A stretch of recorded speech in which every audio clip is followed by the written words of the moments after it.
Douglas, I see there is another session up. We're up. Okay. All right. I think we are live. Ron, if you want to go ahead and call us to order, we can get started.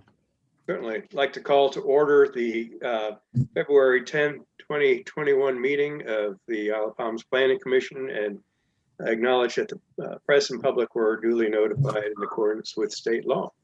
And the first item of the agenda is a approval of the minutes from our last meeting, January 13th. Do we have any motions? I meant to check this, and I should be able to check this. I was thinking it was 250,000 for a drainage plan, but does anybody recall what was said last month? Does 200 budget for the RFP? Is that what you're... Yes. I thought you said 200,000. Okay. All right. That maybe that is right. I meant to check. I did have the number checked last month, so if I said 200, then I would trust that. I move that they be accepted as written. Any second? Got a motion and a second. All in favor, say aye. Aye. Aye. Any opposed? Okay. Next up, as I go for it, the review of the RFP drainage master plan. Douglas? Yes. Take us away. Yep. I would like to, if we could, go backwards a bit to what the city has done, kind of in the history, recent history, and then talk about what the intent was with this RFP, and then we can talk about the details and whether or not we're meeting the intent with what we're working with. So just kind of overall, the city maintains and deals with, first of all, you can cut out wild dunes mentally. They deal with all of their drainage independently of the city. So cut out wild dunes. It gets confusing for everybody involved when we start talking about roadside ditches. Almost all of the roads outside of wild dunes are maintained by the DOT. Theoretically, the DOT should be maintaining and improving the systems adjacent to the road. But in practice, that has not really happened to, I guess, the degree that it should be happening. So while we really aren't responsible, we have kind of taken the onus on board to become responsible for DOT roads. So definitely the rest of the systems, if you think about ditches in the back of people's yards, going across golf courses, all of those systems, those are clearly the cities, and they are, we should be maintaining and improving those as necessary. So that's kind of background on the system. The city, probably about 10 years ago, did the first major drainage improvement, and that was between 57th and 53rd, those blocks. And in those blocks, I'll tell you, on a good rain, you would have thigh-high water on those roads down there. So it was a very severe kind of problem. That got done. Then the next, basically the city took on the next most severe set of problems, and that was between 53rd and 44th. And that was done last year. 2 years ago, kind of bled into last year. So, and then from 44th down, there was already drainage system in place. So that those two projects really took care of the island from 41st Avenue all the way to Dewey's Inlet. So that section's kind of dealt with. Here, most recently, we've really started dealing with geographically the next basins over, and they just so happen to also be the worst performing basins. And so right now we have really two major projects underway.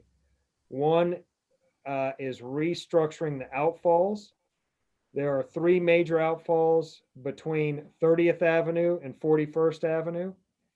And the outfall is the mechanism at the end of the pipe that lets the water get off the island. And what had happened there is at those outfalls, they met the marsh, and the city has had challenges with DHEC and environmental agencies going out into that marsh and clearing those outfalls. So over time, what's happened is the marsh is silted in. It basically has plugged those ditches and those, well, the ends of those pipes. So this is a pretty major multi-million-dollar effort to build, to first of all, rechannel those systems all the way out to the intercoastal waterway so the water can get out. And then secondly, build a structure that will hold the tidal water back. And then thirdly, give us the ability to maintain that system going forward. So the thought with that project is that once it's in place, the water will be able to exit freely. It'll stop tidal water from going into the system, and we can get onto a system maintenance program where we can keep those systems functioning properly going forward. So that's a large project. That project is currently with the permitting agencies. They have to go through OCRM and DHEC and get appropriate permits. We think we're about a year away from starting the end of that project. So that's in the pipeline and budgeted. We've borrowed the money to do it. So we're kind of in good shape on that one. And then actually starting this week is other work in that same drainage basin. So we're talking about the basins between really 31st Avenue and 41st.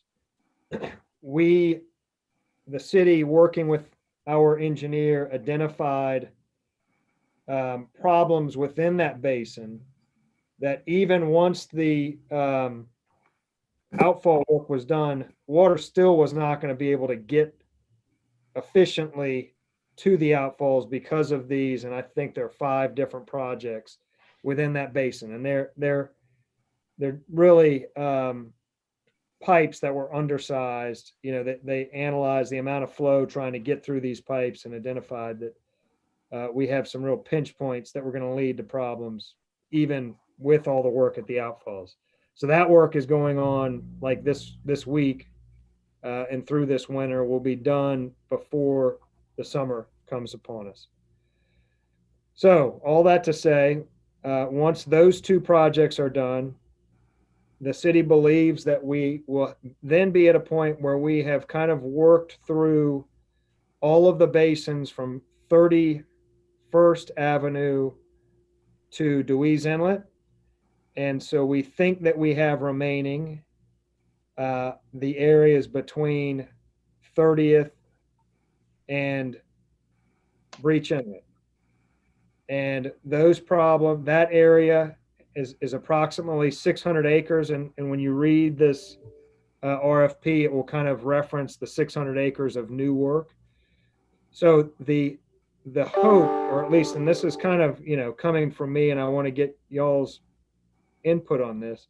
The hope with this RFP is that we would get a plan of attack for that remaining 600 acres, that they would analyze it. They would look at, what's in the ground, where are the problems, what's undersized, what's functioning and what's not functioning. And they would come up with basically a conceptual plan of what that remaining 600 acres needs to operate well and be, in good shape. So that was kind of the first objective, is get a conceptual level of plans for the remaining 600 acres. The other hope was that they would come up with an island-wide maintenance and capital improvement program going forward. So the hope would be that at the end of this project, the city really would have a roadmap that said, okay, do these last projects on those 600 acres and then start maintaining it and saving for it and planning for it according to this roadmap. And if you do those things, we should then be in a program of being able to keep up with our drainage problems into the future. So that was really the hope, that we would come up with conceptual plans and roadmap really to get us into a position where all of the island is serviced by a decent system, and that we're all being they're all being maintained appropriately. So any questions kind of about the background or the history of any of it? If not, I would like to go through, and I would just say the first, in this RFP draft, the first page and a half is really just boilerplate stuff. You start getting into, and then really it gets back into boilerplate stuff in the last page. So the meat of what is being, once the qualifications section, that's just kind of cut and paste from that point forward. So the meat of what was developed and what I would want your feedback on starts on page 2 of the RFP with the background section, and then includes the background, objectives, and the scope of work sections. And I will say that I think the background, that is good for folks to kind of know the history there. But it's probably not critical that it be, absolutely complete. The objectives and the scope of work are really the parts that I'd like to focus on. And I guess most focused, I would like to get on the scope of work and whether or not you all feel like there are things that should be added there, or if there are parts of it that aren't clear. I think we would set this up and similar to how we chose the consultant for the Outfalls project, where we asked for proposals. We're gonna have a meeting. We're gonna ask anybody who's interested in proposing, come to the same meeting. We'll have, probably a similar discussion to what we're all having now about what it is that we're trying to do. We then would get their proposals, and they will tell us kind of how qualified they think they are, and they will generally give us an idea of how they will approach it. They don't give us a price at that point of the game, but they will tell us how they would kind of peel that onion. And then the Planning Commission, in our last go round, the Planning Commission really came up with a scorecard for each proposer, and we just gave them a score according to how we thought that they responded and how qualified we felt that they were. And that score basically came into narrowing it down to the top 2. And then the Planning Commission met with the top 2 one more time and then chose their recommendation. That recommendation then goes to council. So I would propose that we use a similar process, unless there's any objection to doing that or concern about doing it that way. Worked well the last time. Just a quick clarification. If I look at the last section of your proposal, it says they're submitting pricing. At what stage do they submit pricing? After we shortlist people, after we select somebody? This implies there's Yeah, so we did get estimates of cost at the shortlist point. Once we got to the shortlist, got down to 2, we got them to give us a, and they call it different things. But yeah, the original proposal is just a quals-based selection to get to a shortlist. That's correct. Okay.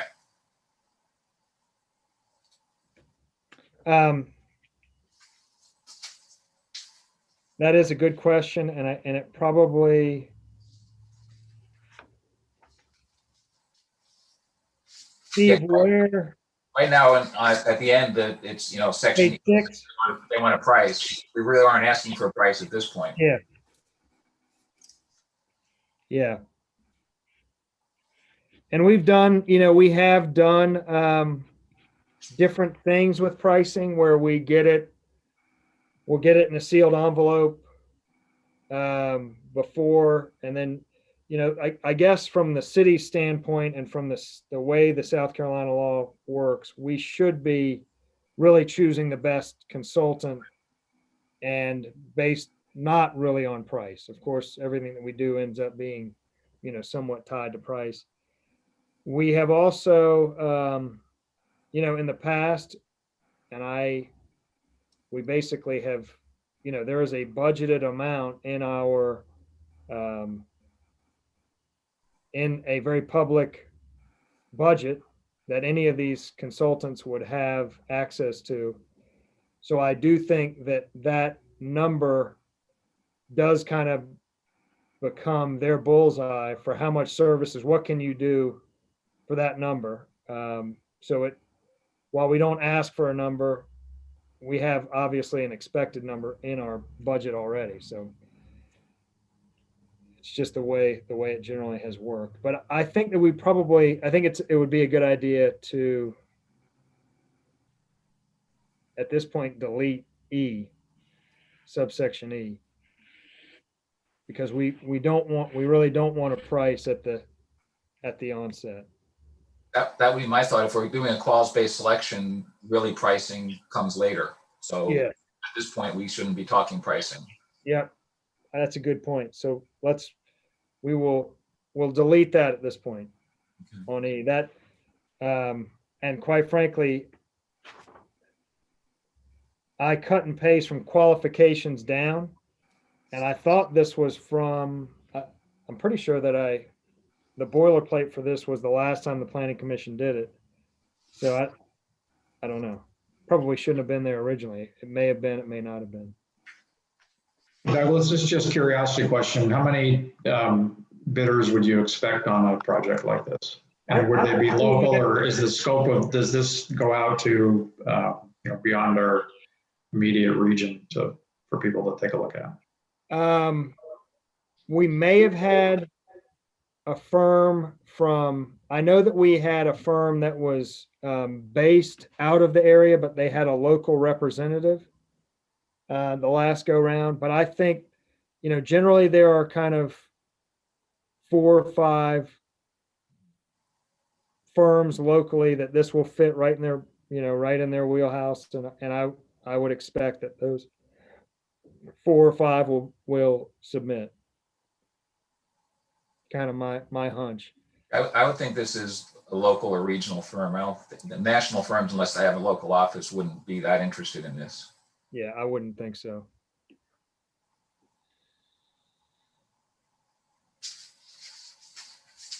How do you all generally feel about, so the last time the planning commission talked about a master plan at all, at that point, it was kind of decided by the commission that, hey, the money's better spent on actual projects. I personally, I guess, feel that the next projects at that point were very obvious. And I think that, to me anyway, we're now out of that. We're kind of getting down to the finer hairs where how we spend the annual, how we spend our money. We could do that in a number of different ways and none of them be wrong. But I think there's probably, to me, I guess there's benefit to having professional. So Douglas, quick question then on that. Are you saying that the scope of the remaining acreage or area, there's really not a ton of drainage project anticipated? And is that something that we should look at before we go spend $200,000 on a couple $1 million solution for? I do, in my personal opinion, and I do know that there are a number of, there are problems in these basins, but we're not at the point, and there actually is a house that's getting inundated multiple times a year. So we have at least one, if not two, really acute problems that are causing damage to homes. But I do think it's not really anything to the scale of the other projects that the city's done historically. Is there any kind of an internal IOP list or something that maybe we could look at as a group to just kind of see? I'm guessing you probably know what those hotspots are, and are they getting worse? Are there? I guess this RFP may have been great for the bigger projects, but I'm wondering if it's something. I don't know how the rest of you feel. Maybe we should find out a little bit more about what's remaining and the magnitude in your mind versus going out for the big holistic plan again. Well, That was one of the questions as I read through the background on this. We've obviously identified some areas that have some, during heavy rain events, it says in the second paragraph, roads are impassable, non-elevated homes are inundated, and septic systems are compromised. I know where a few of those are off of Waterway Boulevard and a couple other locations up near Palm, but I had that underlined in notes on there for, I would think that we might make note that we do know where some of those are, that's not part of what we're looking for you necessarily to figure out. Does it really flood in front of the houses at Waterway and 21st Avenue, for instance? Waterway and 30th Avenue, there's a pond there. And then my next question was, at what level is that acceptable? It drains off and flows away within an hour? Or I'm not sure I understand, if you will, the flow rate that's acceptable or not acceptable for flooding. So I wanted to kind of ask, if I were coming in to do the study and I'm not, what am I given? And it says I'll be given some information as it's available. I don't see that necessarily communicated. so are you saying what background information will the bidding firms be given, or what deliverable will the city be given at the end of this project? Which one is your question, Sandy? As background from the city to me to perform this task, if I were looking at the RFP to bid on it. So in my scope in terms of man hours and. So we're gonna provide them with the existing infrastructure. We have that map. And it identifies, these are the pipes. Here's where they all are. This is the size of all of them. I think that it probably, and I guess maybe back to Scott's point, that maybe, I think providing a list is a little bit of a double-edged sword, because I think that it kind of makes them just zero in on 5 spots and says, well, if we cover these 5 spots, we've done our job, which I think we want them to take a more holistic approach and identify, and sometimes it's just not apparent that an underperforming pipe here may be causing the problems there, and it may be on the cusp of operation, operating well enough, but a future problem could be rearing. And Douglas, I guess my point is sort of the flip of what you're just saying is if in the scope of this remaining area, there's 5 hotspots that are well known, would some of this money be better spent working on the projects for those 5 hotspots if they're already in? But you know the island drainage better than I do. Well, for sure.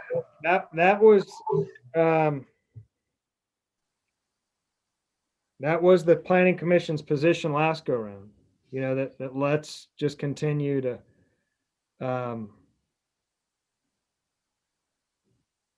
we could go that route. I just would be fearful that we would, focus attention on a spot that's that whatever, it has a puddle in the road. Meanwhile, there's a whole nother area that's, it's not as visible today, but it's potentially more problematic in the future.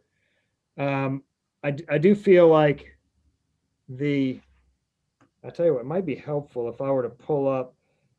So Thomas and Hutton on this interior, on their project that they did on the inside of the basin, they identified pipes that their modeling showed them was contributing to the problems. And I don't know, the city staff would have never gotten to those projects. It took somebody, doing modeling and basically in the trade to really pinpoint where the pinch points were, because it is kind of like you squeeze a tube of toothpaste and it almost doesn't matter. It'll come out one place and you think the problem's there, but in reality it was caused by something way upstream. So to me, I think that project illustrated the point that our staff is probably ill-equipped to identify exactly how to deal with the remaining problems. But my first thought is, and what Scott was getting to, $200,000, having done this for a long time and bid a lot of these kind of projects, that's a fairly large plan and study. And I just don't know if that's really needed. I think part of what you're saying is needed, Doug, and I think maybe it's a phased approach. Maybe we do need to compile all of the existing information, the existing hotspots, before we go out and start doing a lot more additional data collection and design, which starts to get expensive. So maybe it's looking and knowing the 5 or 6 that we have, having them look at that, prioritize those, finding out what additional data we need, and coming up with a plan before we start doing a lot of surveying and design, which really starts to pile up the money. So I think there is a prioritization that could help here without spending $200,000. So what you're suggesting is we perhaps take a look at this last basin or this last 600 acres, but not do the entire master plan? Is that what I'm hearing? I think you have to look at the whole 600 acres as a whole. And I think gathering information from people that know the city employees that deal with it, looking at all the existing information from the County of Charleston, SCOT, compiling all that information is not that hard to do. That's a paperwork exercise, coming up with a prioritization, saying, okay, here's where we think we need to be going. The expensive part gets to be when you say, now let's send out surveyors and start surveying. Now let's putting design packages together and looking at detailed design. I think it would be better to have a prioritization before we start doing that. And I think a lot of that prioritization can come from collecting of existing information and data. And I agree with you, Doug, I'm nothing against the city employees. That's not really what they do. Sure. They have a lot of this information, but they don't compile it, put it together and say, okay, here's what it looks like for the whole 600 acres. And let's do a first prioritization. So Steve, are you suggesting, carve out, I'm just making up a number, $10,000 to help have Douglas help them prepare that, what you're talking about? To have somebody come in and do that, or? I don't think any engineering can do anything for $10,000, but less. That's why I just threw out a number. Yeah. I understand what you're saying. Yes, something more along the scale of a more manageable, cost-effective study, and then that may lead to another phase of the $200,000 overall plan. But the first phase may be a $20,000 or $30,000 package as compared to a $200,000 award. Well, so Steve, what the way it's written is we do not get any kind of construction level drawings. It's very conceptual, and I guess what I was envisioning, and hopefully that's on the screen now. Yep. What I was kind of and this is a product from Thomas and Hutton that we used as the roadmap for this existing basin, where they figured out where the different basins break and which way the water's going, and I think they just generally calculated the water that's going through these various parts of the system, and they identified those that are grossly undersized and So this, and then through that process, they came up with really this identified, and this one, I guess it's really 8 projects. It's 1 through 5, but then it's 5A, B, and C, or maybe that's 7 projects. There was no, at this point, there was no, but this, they were able to identify the projects. They were able to assign a cost for budgeting. They were able to prioritize, you know, that these are really bad, these are not so bad. So I think this is kind of the level of analysis that I was expecting. And this is something beyond what the city staff could do, other than, you know, and this is an interesting, the problem that we would have identified, and I don't know that I can touch on the screen, but we would have identified a cul-de-sac. Let me see if I can. In Forest Trail. I don't think that just wrote on it. I tried to, but there's a cul-de-sac that's really right next to the one that says Project 1. That cul-de-sac is well underwater when it rains. We could have told them that, and I think we probably did tell them that.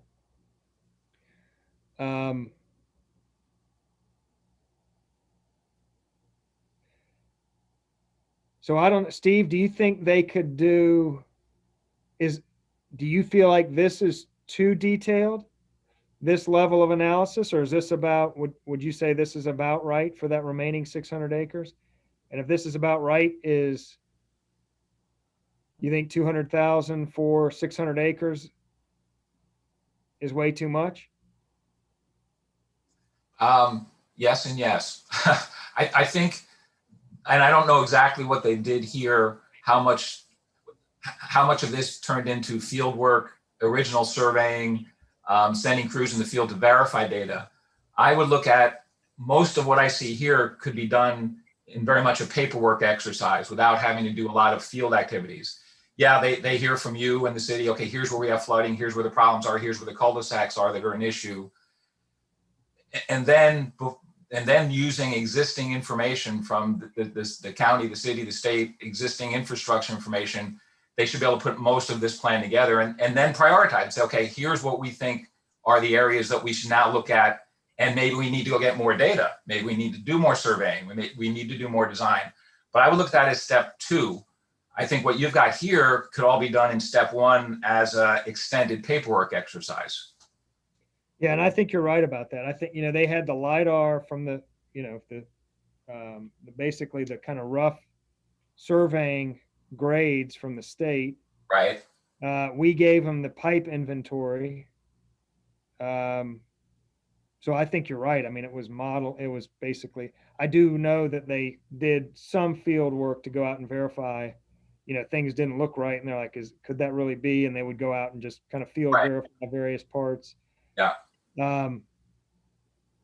And I don't, you know, we didn't pay, I don't know what we paid for this, but they were already working on the basins. They had already done the modeling for the basins to figure out the work on the outfalls. So they already had a lot of the modeling done. So we didn't pay very much for this. Well, that's the incumbent has, so they have a lot of the data already, but you're correct. I don't see that it would require a lot of doing models like this of basins is not terribly expensive in this day and age. So I mean, using topos and developing the basins is not very hard. Well, and you know, we haven't told that we haven't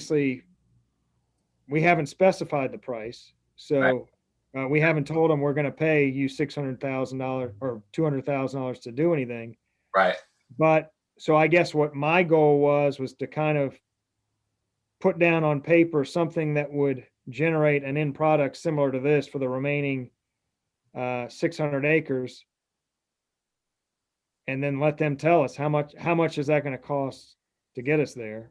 Well, and I think the scope of work, I don't mean to monopolize the call here, but I think the scope of work you have delineated breaks down that way. items 1 or 2, are really doing what I just said, which is getting information, paperwork exercise, getting the point. And we could end it there. We could say, okay, let's bring them in, interview and say, okay, here's the entire scope of work. Here's the part we're awarding now, which is just the first 2 tasks. You're suggesting breaking it up into the steps and phases. Yeah. I think phases would work well. I mean, Yeah. I agree with you. $200,000 is a lot of money. Yeah, no, I agree with you. Yeah. So,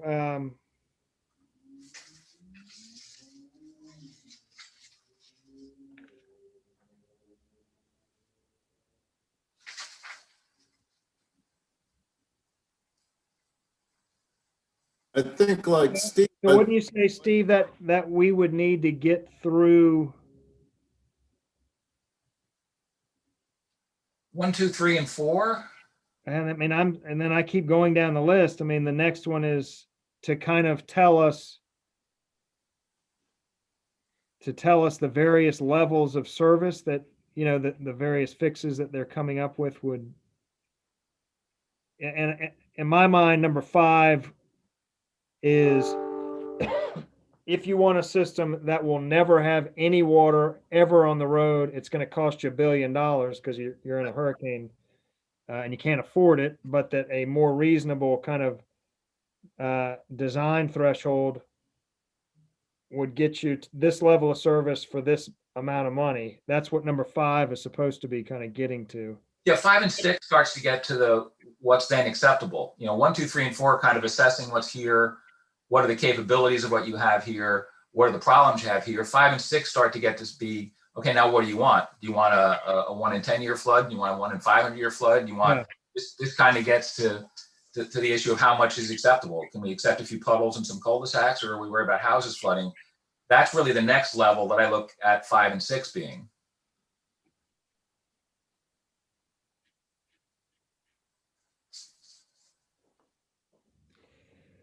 So, Steve, do you foresee a problem if we started, not that I foresee this is a problem, but in the example of Thomas and Hutton, and they have been great for us, kind of every step of the road, they've been great. But Thomas and Hutton definitely had an advantage of dealing with this, the thing you're looking at on the screen. We kind of had to use Thomas and, well, we didn't have to, but it was cost effective for us to use them to do that tool once they were assigned the outfall work. Would we be setting ourselves up for that same kind of getting into a partnership with somebody on 1 through 4 or 5 when we kind of know we want 5, 6, 7, 8, and 9 done? And that was, now that we're talking about it, that was the reasoning why we got, when we were talking about the pricing in section E, that was part of it. And we've actually done that with Thomas and Hutton, where they gave us a price at the very beginning that we could kind of use as that next step came up. So we didn't enter into the contract for all of the work, but we had the pricing for all of the work. And now as things are progressing, we basically pull out the pricing that they gave us now 2 years ago and say, okay, well, 2 years ago, you told us it was going to cost this amount. Give us a proposal. And that's kind of what our expectation is. But is there a danger in only doing steps 1 through 4 if we know we ultimately want to do the rest? Or should we just get them to price it all and then only award a contract for 1 through 4 or 1 through 5? Or any thoughts on that?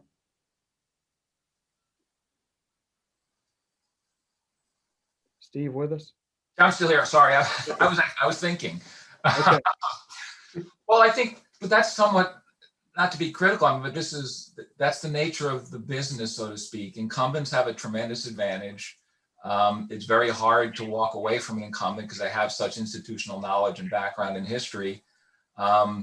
And like I said, having lived on the other side of this for years, there's many jobs you wouldn't bid because you said, why am I going to go bid against Thomas and Hutton? I can't win that work. They've lived out there for 5 years. So, I mean, unfortunately, that's somewhat the nature of the business, Doug. But it also means you should be getting more effective pricing from them. They have an advantage because they have all the data, they have all the institutional knowledge, they have all the background, they have a team. So I think you just have to learn how to manage that, I think, and deal with it. Well, and I guess I'm specifically asking about the format that we have of basically putting it all out on the street now and trying to get all of it priced instead of only putting 4 out and then kind of not knowing what comes after that, not having a clue what comes after that, and the fear that they're gonna, that they're gonna kind of leverage their advantage. And Well, I don't see any problem putting it out as a whole package, and in the qual selection package, talking to the people you ultimately select and get pricing for all, but make it very clear that you're liable to, you're probably only going to award it in phases. yeah, Right. well, like I said, we did do that with the outfalls, and it was more, it was kind of conceptual phase, preliminary phase, permitting phase, and then construction phase. So it has been very much, and we do a new agreement on every phase, but we had the pricing, their guess at pricing at the beginning of that. Right.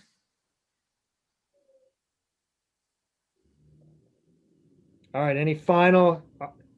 I do appreciate your insight on this, Steve, having somebody on the other end of the table. So any final thoughts? I mean, do we do it all as one package and get pricing and only award section of it? And I see David's got. Yeah, I was going to say, I mean, I think one of the problems with trying just to address the areas that we know of now is, again, just based on what I've seen over the last 20 years, is we're seeing changes on the island. So there's places that didn't flood 10 years ago that are flooding now. And part of that may be that the outfalls just can't handle the capacity. It could be that, because of the construction and the changes on the island, that we're going to see new places. So I think from that perspective of going out, having somebody try to evaluate what is the future potential for problem areas and start addressing those instead of putting, well, kind of like I said, put Band-Aids on the problems we have now, fix them, and then we're just going to have another problem area pop up somewhere else or move the problem area. So I think having somebody come in and look at it more holistic and more of like an engineering consultant for the city is the right approach.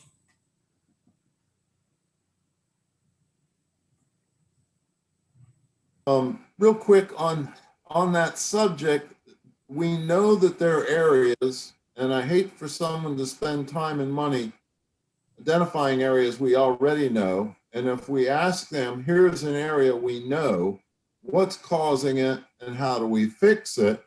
And are there other associated problems in that area? Or is it going to be, exacerbated and spread out? And again, I point at 21st Street, 22nd Avenue. I know a home there that floods almost every time it rains. There's some obvious. Why spend money on what we already have a list of are the obvious? And we aren't asking them necessarily only to identify those and solve those issues, but to look into other areas still. There's, to your point, David, there's other places in the community that are going to be affected that we're asking them to additionally identify and suggest solutions for. So I worry about spending money on something kind of being redundant. I don't want to be redundant. I hate that. It's not efficient. I mean, I don't think they would have to spend a lot of money about, verifying that we already know this is a problem area. I mean, they're not going to have to go do a lot of research if we've already pointed out to them this is a problem area. They'll be more into looking at spending that money on how do you fix that problem area. But I think, but we don't want them to ignore other areas that could be problems that we don't know about yet. Hey, and Sandy, you brought up an earlier point, and I think, Douglas, we may have talked about this even last fall, and it's the degree of flooding.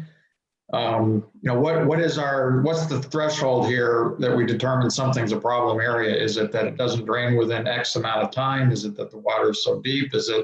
What are those thresholds? And Douglas, I remember you threw up a slide that looked pretty onerous, where after a rainstorm, this whole picture here looked like a lot of it was underwater. Maybe it was over Forest Trail somewhere. But you also pointed out that, it could have been an inch or two of water.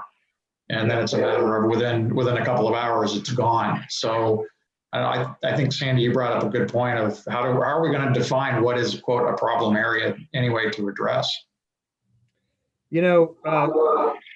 Scott, that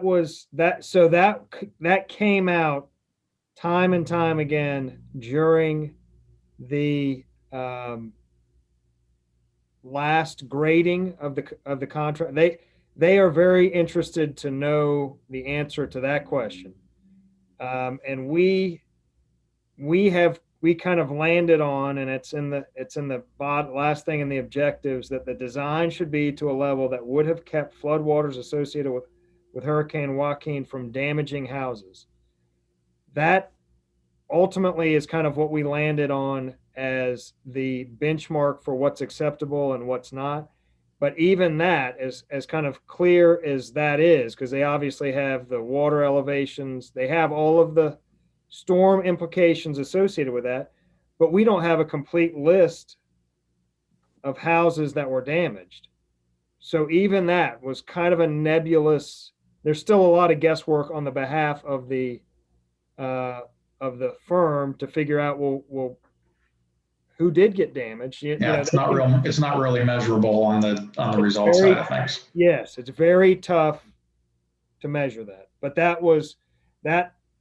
that threshold is what we chose as the threshold for the outfall project and these internal projects. And it was one that we kind of labored over coming up with that, because it did kind of come across as just pulling something out of the sky. So we had at that time we met with it turned out to be the outgoing design professional. David Stevens is the engineer who did the first two phases of work. So the planning commission met with David to try to talk about what those thresholds should be. And that's where we came up with that threshold. So, we could do the same thing with Thomas and Hutton if we chose, have them, they are now where David Stevens' firm was the closest. I would say Thomas and Hutton has now become the closest associated with our projects and the most familiar with us. I don't think they would mind talking to us if we wanted to, but again, I guess I want it to be a fair selection process and not kind of allow somebody to get a head start, so to speak, or whatever you might call it. And I do feel like it worked for the other projects, but at the same time, it was a very hard trigger to come up with, and it was somewhat, at the end of the day, I think it's somewhat nebulous at best. Douglas? Yeah. I think that we did have a little bit of a problem with that, though, because I felt like at the time maybe we were requiring them to over-engineer systems as a result of that, using that particular flooding event. So that would be my only concern about using it again, is I felt like debated it with all the pumps and all the other things, that they talked about and how to get this water out. But it was because we gave them an event that I don't know that's happened since or even before. We set a pretty high standard. I think that part of exactly their, and if you recall back, part of their first deliverable back to us was coming back and saying, okay, we've looked at it. We've looked at the flows. These are, and I think they may have given us, it was at least two, it may have been 3 different levels of service and a cost associated with each level. The Cadillac repair would be pumps, everything will be perfectly dry. even during a hurricane, but it's going to cost you, 250 million. The next level, you're going to have water when there's hurricanes. It's going to go away, much more affordable. So that was kind of what we relied on them to report back to us, as really the kind of the first decision-making part on our and that got us through 6. If you were to look at our list, Right. that would get you through, that would be 1 through 6. That'd kind of make 1 through 6 the first phase. And I think that is what we did with the last project, is we basically got to that point. It got us rough magnitudes of cost. So I think we awarded 1 through, it was a different numbering system, but basically got to that point. And I don't have a problem with getting to that point. I do agree that maybe we don't need to worry about, all the permitting and all that, even though obviously we'll have to face that at some point. But if we're Maybe just that's trying to right. do a conceptual plan, perhaps we don't need to go 7 through 11. Or at least we don't need to do some of this. And that might cheapen it. I hate to spend $200,000 on any kind of plan. But I do agree that a plan needs to be done. So we need to find a balance somewhere. So I guess what I'm hearing and kind of threading it all together and starting, I think with Steve's comments, that maybe 1 through 6 shouldn't cost anywhere near 200,000. And that maybe, maybe we put it out there and fingers crossed that we get 1 through 6 for way less than 200,000. Well, it's apparent, if the budget is public knowledge, public information, that there's $200,000 earmarked for a study. Is there any way that we can amend that in the proposal? You froze on me, Ron. I don't know if that's me or you. Project. Awesome. No, you froze. You froze up there for a minute, Ron. We lost you. Repeat that, Ron. You froze right there. Yeah. The budget of 200,000 is public information for work to do a study. Is it possible to take the request for proposals and stipulate an anticipated sum for the project? Let's say, we're asking for requests for proposals for a $100,000 drainage plan study, something along those lines. We've never put it in the proposal. I think that if it was I think the engineers, you can't ask them. I think that in my mind, the appropriate way to handle that, if we said we want to spend $100,000, would be to get a firm that we felt like would be responding and ask them to whittle our scope to the appropriate level that gets us to 100,000. Sure. It would be, kind of just their hunch of this would be about what we think $100,000 worth of work would get you. Alternatively, if we're looking at having somebody bid 1 to 6, they still have to come back with a price and justify the price. And it sounds to me like between David, probably you, Marty, and some others, Steve, have the wherewithal to be able to peel that onion back a bit. Yeah, I don't think we need to set bar for them. Anyone who's bidding nowadays understands that the price drives everything, and they're going to give you the best package for the best price. So I don't think having any number, even the fact that there's $200,000 in the budget, if I was bidding this job, doesn't even enter my radar screen. If I can think I can do this all for 60,000, that's what I'm going to bid. I don't care if you have 200. So it's a very competitive world out there. I also, I guess going back to this thing of getting all the pricing up front, it might be that 100 gets you 1 through 5, and we would just say, hey, we think that that's a good break point. Spend 100, do 1 through 5, and then delay the rest. That might kind of get us get us to where we would like to be.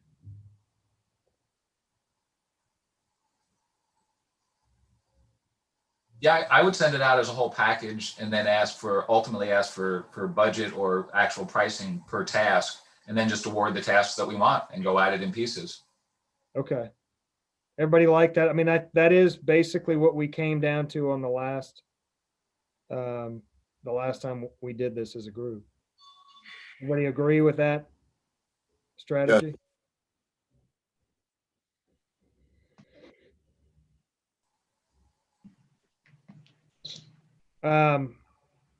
Any other thoughts on the actual, and I think there's probably some wordsmithing that can happen, but and we'll do that. We'll get, once we kind of have the concept and the framework figured out at this level, this will all go through a legal review and go through kind of the city channels for checking it. But anything glaring to anybody that they would like to either change or add or delete? You kind of touched on and I question why I pick Hurricane Joaquin as Yes. this event, because you already kind of said, let's get 100-year, 10-year, 100-year, 500. I guess Joaquin's more like 1,000-year event, from what I've gathered. So I kind of question why we picked that in particular as opposed to using just the 10, 100, 500-year storm events.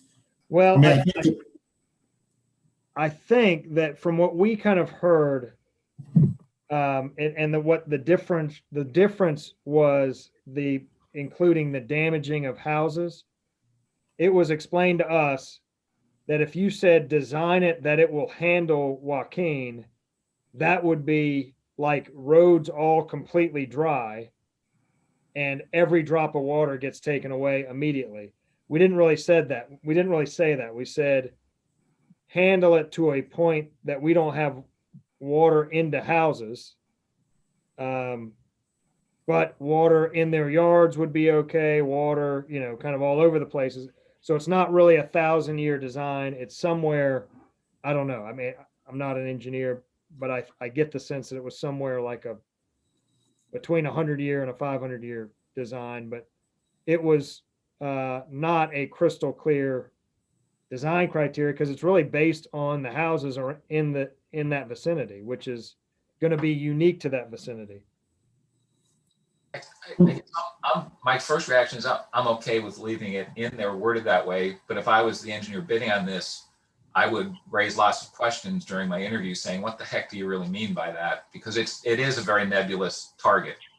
And that happened, Steve. That's exactly how, they were nervous about saying, now we're either going to give you a price for a project that deals with a 1,000-year storm, which is going to be cost prohibitive, or we're not going to make. So there was a lot of kind of couching their answers to that one.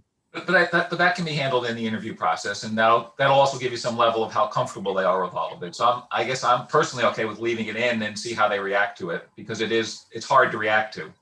And I think to that point, that question and those design thresholds kind of gave the Planning Commission assurance that the consultant they were choosing had a good understanding. They basically answered those questions well, and they say, we get it, price drives, but at the same time, we want it to. So I think it was useful to kind of nail down who really would be practical to work with. I would agree with that.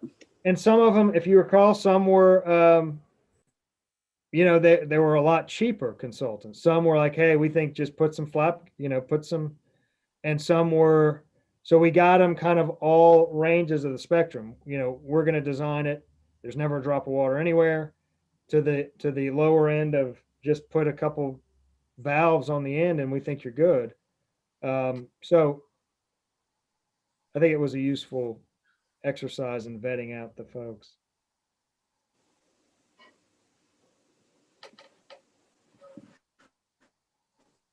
All right, we have talked in a full circle, I believe. We have. Yeah. Any, we want to go with it kind of as written but polished up, or do we want to? I think it's fine. To accept it as presented with your wordsmithing and the legal review as necessary. And everybody likes does that process sound reasonable?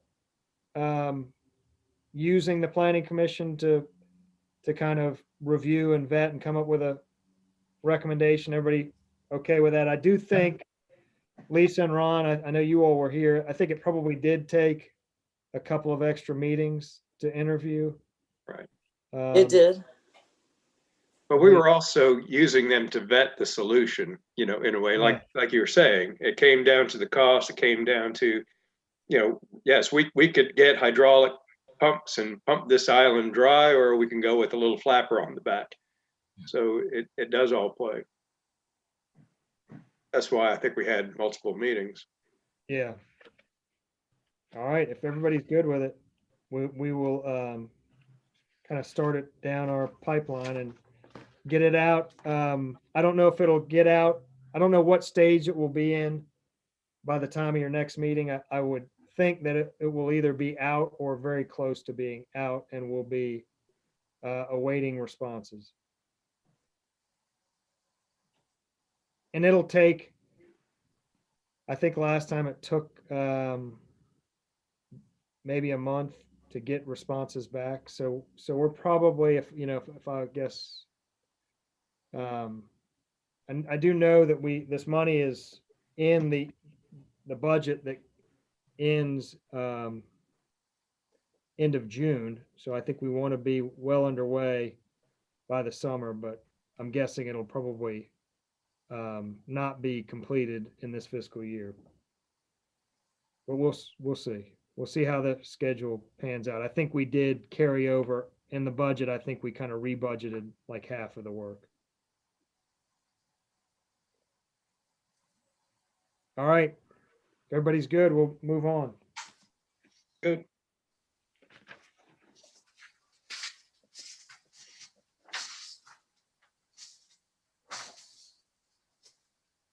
I'm gonna stop the stream. I think it's the last time we were together, we were working on the economic section.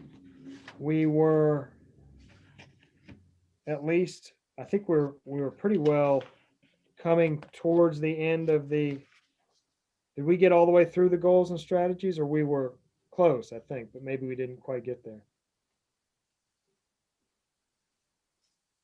No, didn't get all the way through. I can put that matrix back up if you want to start there. You want to do it, or was Doesn't it matter. I can. your machine that had problems, or was it? Marty, I think. Yeah, you were able to share your screen, right, Scott? Yeah. Why don't you, can you do that again? Yeah, let me give it a try. Gotta take all the, let me see here. Yeah, crap.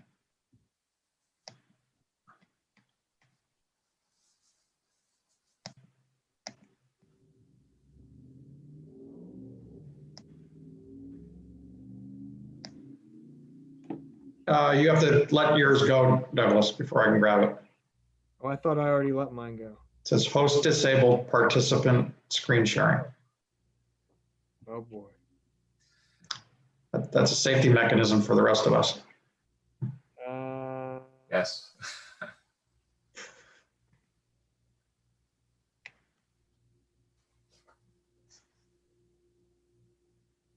Yeah, I'll try again. See if that works. Oh, here we go. I got it. Hang Get on. it? Yeah.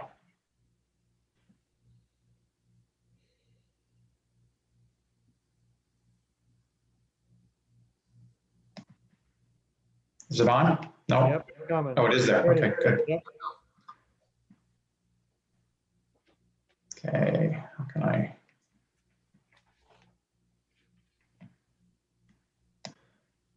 So I think we were on strategy 222.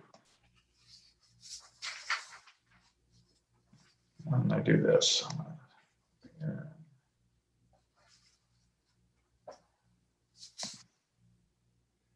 So 222, investigate other sources of revenue that can be generated from daily visitors and longer-term tourists. I do think that is definitely an ongoing exercise with city council every year when in their revenue, you know, budgeting and reviewing the revenue sources. And obviously here, most recently, the next source of revenue that I think they were eyeballing was paying for parking, which I think you probably have all seen where that's heading into Never Land, I think. But all that to say, I do think that that's something that's done every year, and I would say we're in good shape there. And So call it a green, or yeah, I would say that's green.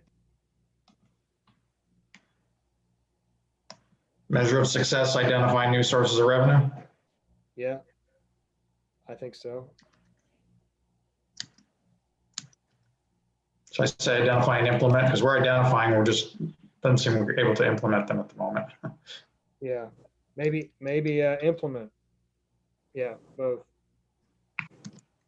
Well, they did raise the rates for the municipal lots, so they increased the revenue. Yeah, I mean, they are constantly, it seems to be, you know, every year, I would say, you know, at one point it was doubling the business license for out of city businesses. Another kind of right on the heels of that, they're always increasing the parking rates in the parking lot to stay up with the county. Yeah, I think that's a kind of a always active activity. Well, they had a substantial increase in license fees for vacation rentals. Yep. Beach management fees, establishing that was several years ago. Sandy, some way or another, I feel like would you agree that each year it seems to be a new thing? That either you pay as a business owner or as a manager of other people's rentals, it's something almost every year. Yeah, either through the state, accommodations taxes have gone up, or through the municipality. There was also the increase in the accommodations tax thanks to our previous mayor that went to the beach renourishment plan. So that was that one I think everybody received very positively. We're glad to be able to contribute to that.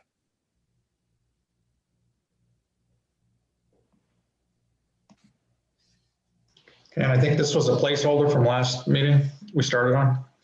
Yeah, and I will, I think David kind of was making this point, and it was interesting right on the heels of this, and maybe they were listening to David, but we are in the process of doing the budget next year, and I'm giving the council and the treasurer data on the numbers of licenses last year versus this year, kind of, and I think that exercise of just ensuring that or just at least looking at what our revenue streams are made up of to be sure that we're not getting out of balance. So since this is a new one, is it yellow in process, Douglas, or is it? So Scott, it would be helpful if the text of the new one would be red and underlined. That's kind of our generic. Okay, yeah. Yeah, that's good. Can you fix the spelling on insure? Oh, yes, yeah, good catch.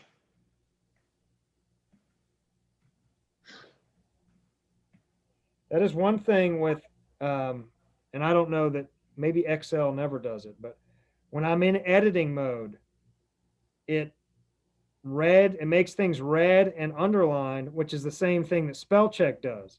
So it goes unnoticed that I've butchered the spelling and everything because it's red and underlined. And then I accept the changes and everything's still red and underlined because I can't spell. But I guess, I don't know, does Excel have a built-in? They have, you can review spelling. Okay. All right.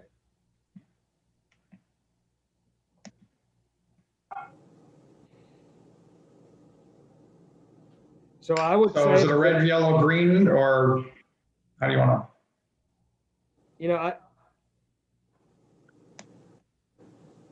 I mean, I almost say it's green because I think it's part of the financial budget that's, shown each year.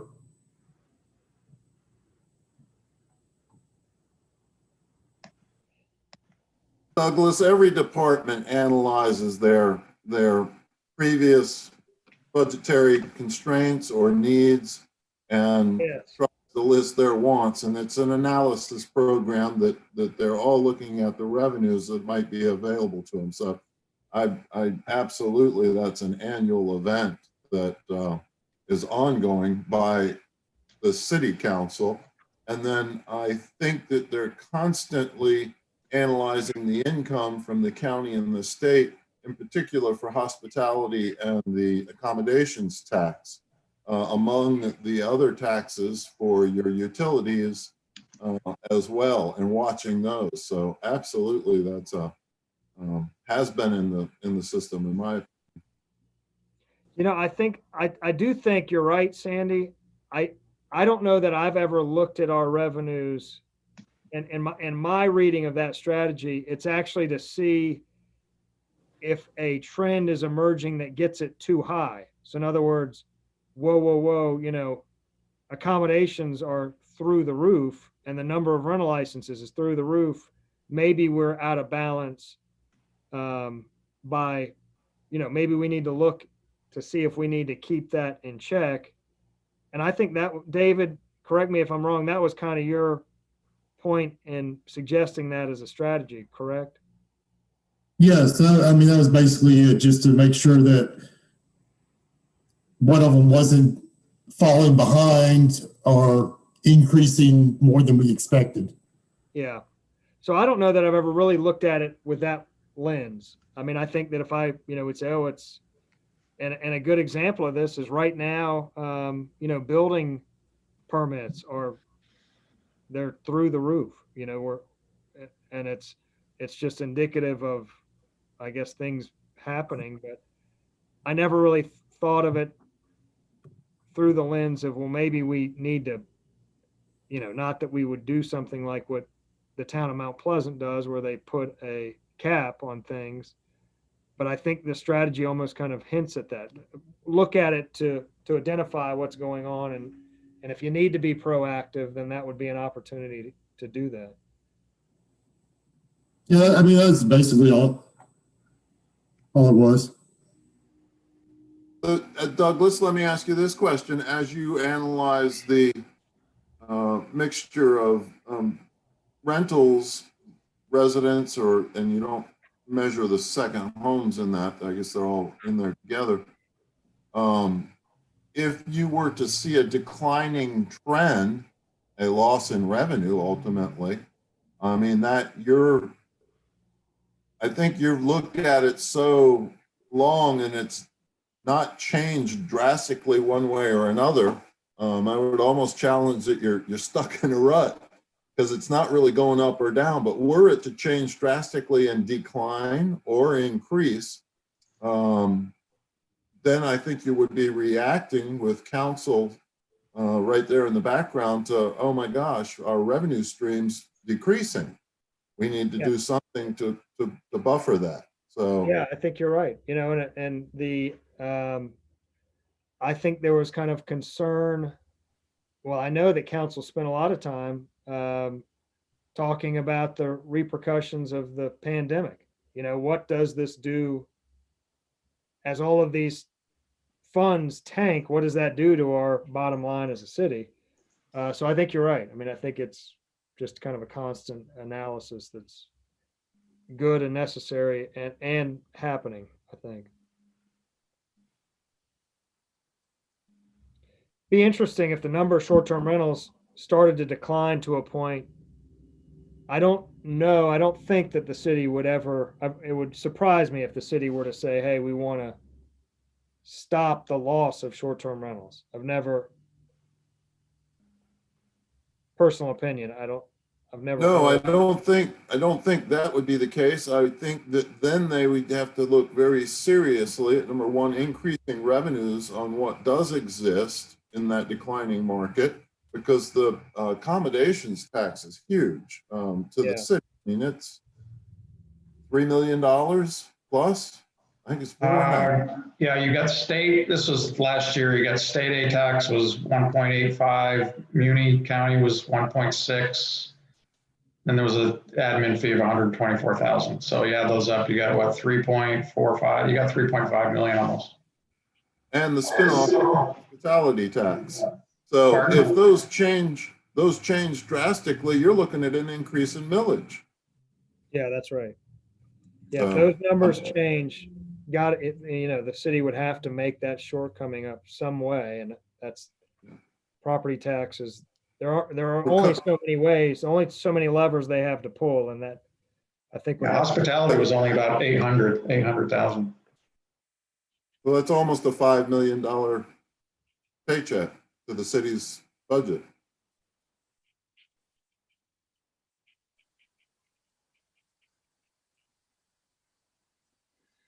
Yeah, rental license fees was just over $1 million. There's 6. Mayor always calls it the goose that laid the golden egg. All right, goal 2.3, right? 2.3.1. Yeah, 2.3. Yeah. Determine the impact of tourists is the goal on the city's revenue and cost structure. Strategy, initiate comprehensive study by an outside agency to determine economic impact of visitors on recreation facilities, city services, and infrastructure. I had made a note on that subject. Number one, the goal at 2.3.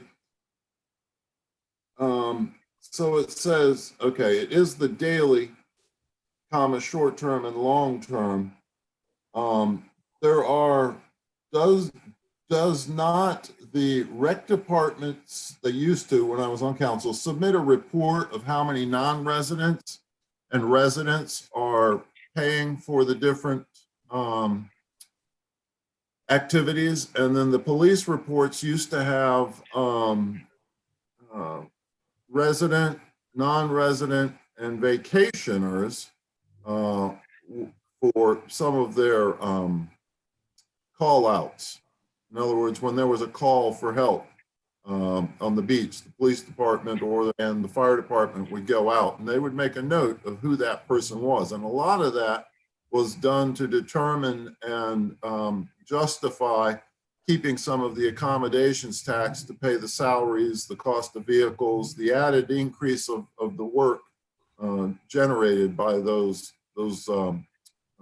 folks visiting our community. And I haven't been on council for a while, and so I don't know if they still track those numbers, which is specific to what this is. Do you know, Douglas? Do you see any of that?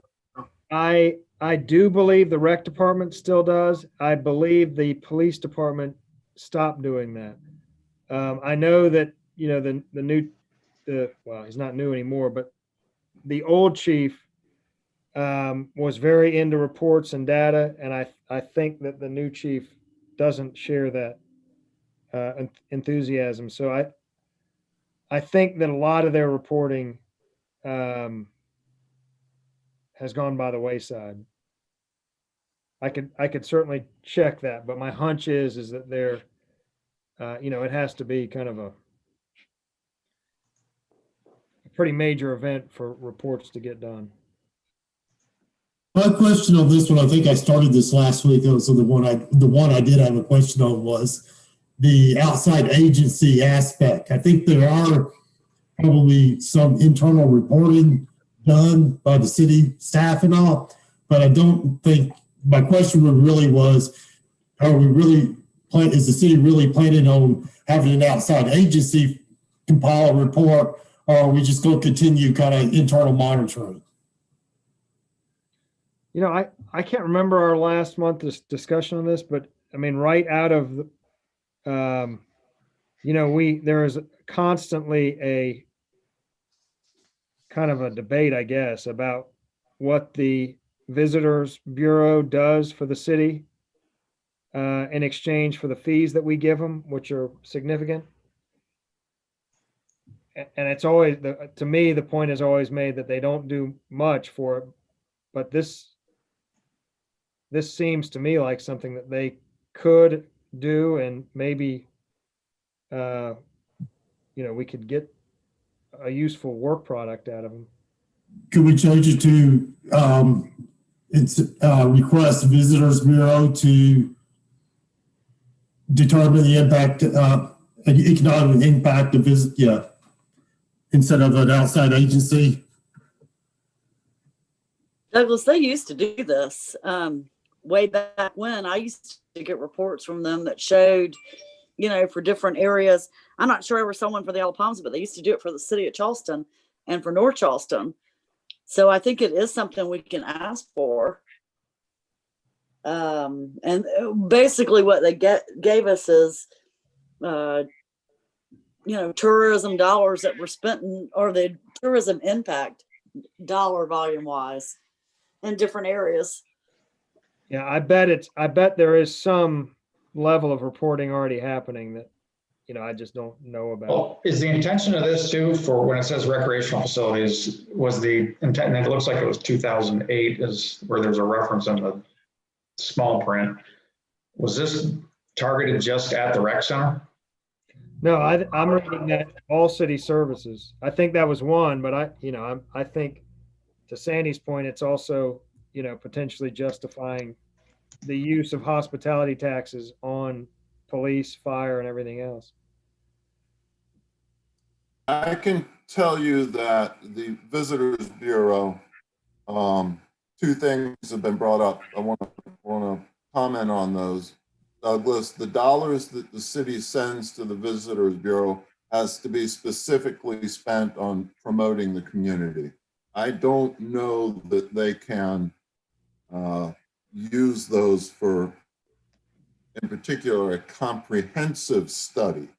Now, they do extrapolate from the pure numbers of accommodation and hospitality tax income and some of the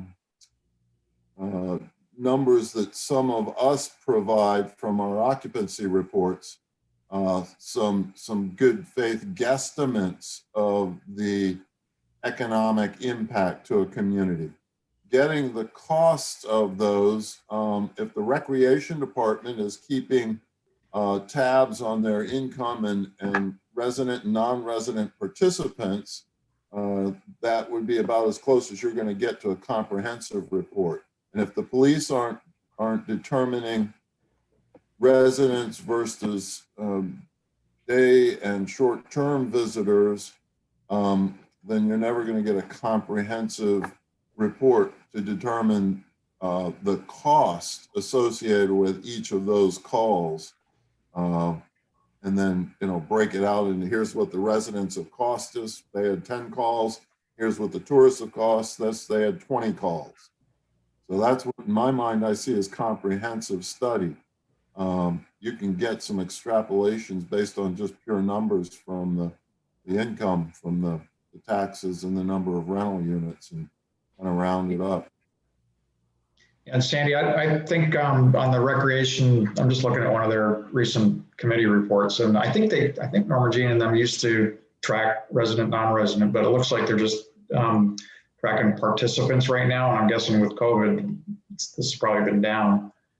And it looks like they're kicking some of the classes back up, but it doesn't distinguish in these reports between resident and non-resident.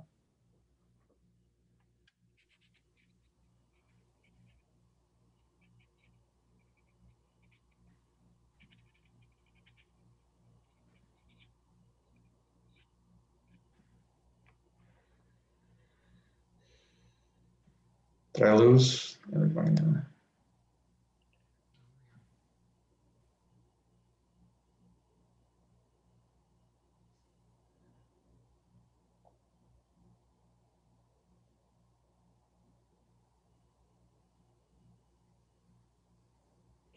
Yeah, that one is interesting to me that it does seem written kind of with the recreation department in mind. I would think that the real impact cost wise would be garbage, police services, fire. I mean, I would Yeah. think that rec center would be very low on the list of expenses towards the city, where the other departments would be much higher. So I don't know. It's just a little curious to me as to what the focus was on the rec department. I don't know if that was back in the deliberations of pool expenditures. I don't know. I don't know why. I didn't read it as, Hearing. I didn't necessarily read it limited to the rec department because I would include like the beach as a recreational facility.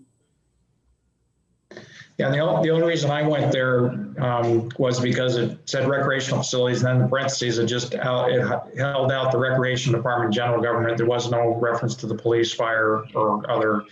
And I think to Douglas's point, those are the ones that are probably getting impacted much greater than, the recreation department's sort of a fixed expense kind of a situation. But anyway, is it the group's feeling that this would be all, I just threw in all IOP recreational facilities. Should we call out the beaches and everything?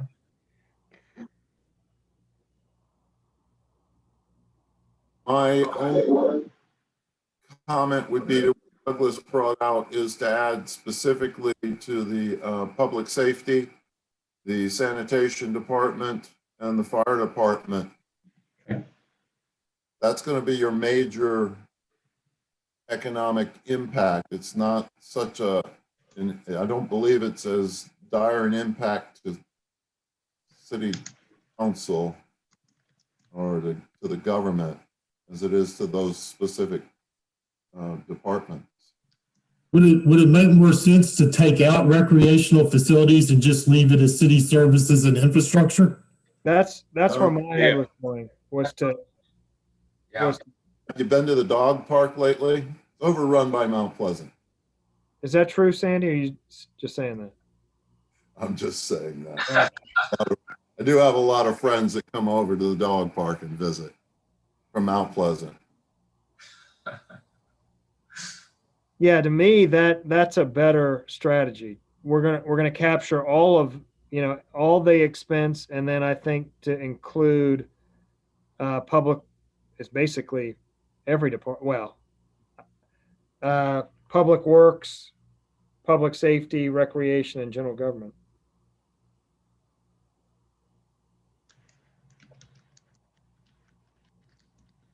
Again, kind of going back to my original kind of question on this one was the whole concept of an outside agency.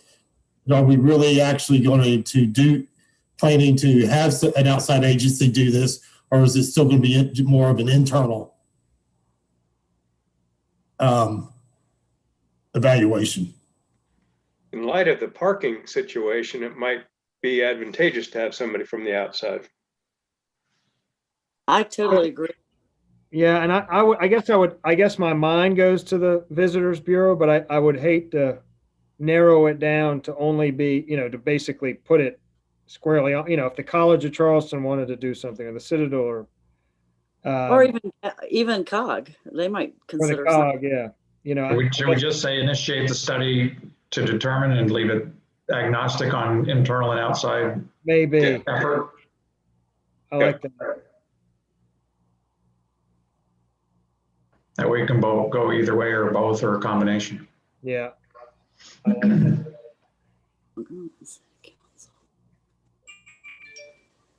Good. Okay. Color, red, green, yellow? We haven't, I don't think we've done. I think we bounce around on it. I would say we're at best yellow. I was going to say red or yellow. Say that again, David? I was going to say red or yellow. Again, that was kind of my If it hasn't, I think we had started earlier, if it hasn't been started or there's been no effort on it, I think we would call it a red. If it's in flight, but it still needs work, yellow, and if it's in great shape, it's green. I think it's red. Red doesn't necessarily mean it's negative, it just means it hasn't been done, hasn't been addressed yet or something. Yeah, let's put it as red. Red. Okay. Yeah, everybody okay with that? Yes. Measure of success, the study complete. Yeah. Yeah, completed.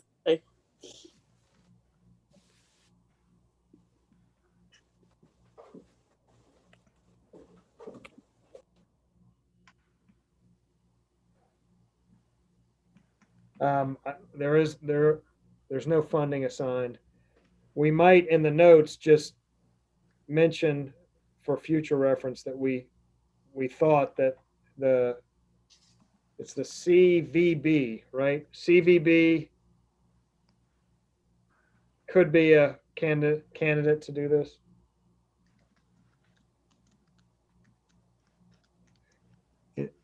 V, right? Charleston Visitor. Yeah.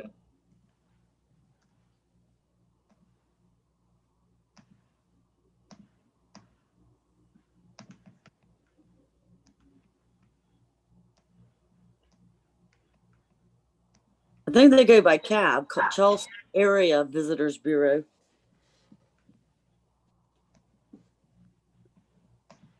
There you They go. changed it to the Charleston's Visitor Bureau, the Oh, short. did they? Okay. Okay, good. Scott, we're gonna wear you out before this is all.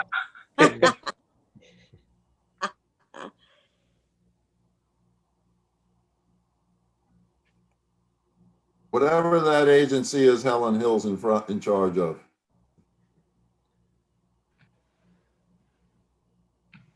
How's that? That looks good. That'll work. Looks good.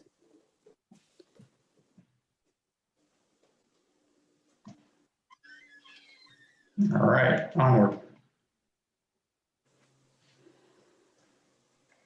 So goal 2.4, minimize escalating cost structure. Strategy, personnel cost makes up approximately 3/4 of the city's general fund expenditure budget. Continually scrutinize planned projects for additional long-term personnel costs that may be associated with them. I can tell you that, in my personal opinion, that is always at the forefront of our decision makers' minds. And I would say that the city doesn't do a lot of things don't get done because of that, and probably because it is at the forefront of their minds, or it gets outsourced, which is I think to me they are doing that, and I would say it's a good goal, a good strategy. They're green. I think on that one they're in good shape. Douglas, in years past, I have been involved with some decisions along these lines through council, and they did some, if you will, market analysis. And I have to imagine that some of that has been done to retain the personnel as associated with this strategy. Have they doing that? There's one underway now. Yeah. Yeah. There's Determine a another need. one. Yeah, I think it was done, what, Douglas, 15 years ago or so? It hadn't been done? Yeah. Were you there, Sandy, when Archer did a similar thing? Yes. Yeah. So they're doing that now. It's actually been going on these last couple of weeks. They've been here just kind of meeting with the staff and figuring out what everybody does. Yeah, job descriptions, payroll, benefits. I mean, it's a very comprehensive package that you must maintain competitively around the state, or people come here, we train them, spend all that money, and they leave. Yeah. Yep. And and that's going on now. And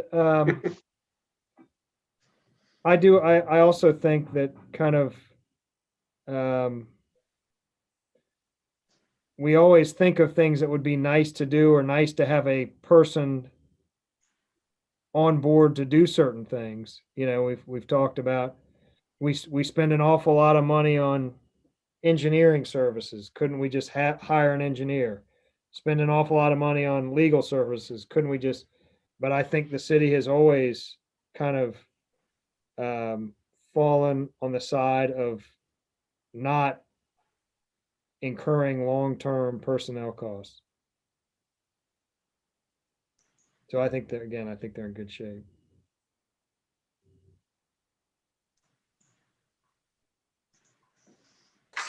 I don't know. I guess assigning funding, I mean, there's, NA, yeah, NA, or, I mean, there's currently, there is a plan that's being funded right now. oh, study being budgeted, yeah. Our study is budgeted and funded. Yeah. It'll be complete prior to this planning, prior to this plan coming out. So I think just leave it as NA.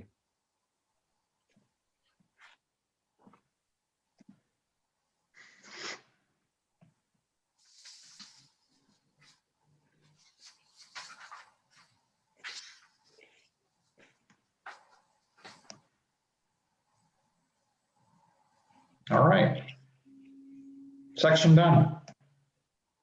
You know, when we get to the text of that section, there it talks about Wild Dunes, and obviously part of that talks about the village and the so there are changes that are finishing up down there now that we'll capture in that text, but I think by and large the rest of it kind of holds true.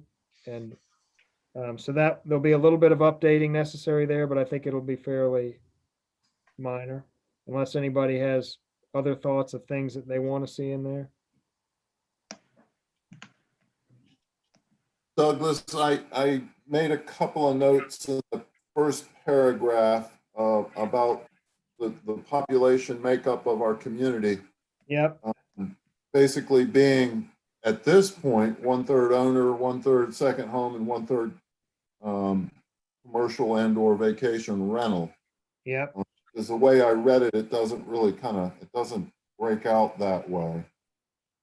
And in the second paragraph, I don't see it exactly where, but I made a note about the same resources attract tourists. That's at the last sentence, which result in accommodation tax revenue. This revenue is essential for the support of services and infrastructure. I didn't see, forgive me for my language, day trippers mentioned, or you know, the daily visitors. I guess that's politically correct. Mentioned in here. It really kind of makes it sound like it's residents and tourists and daily visitors. So you don't consider a day tripper a tourist? Is what I guess in a very generic way. I see tourists as coming and spending money. I see day trippers as coming and leaving stuff. Yeah, the needs and other than money? the needs and impacts. Other than money. The needs and Yeah. impacts are very different. Just, you know, I don't know if somebody's going to pick this up at some point and really pay attention to it.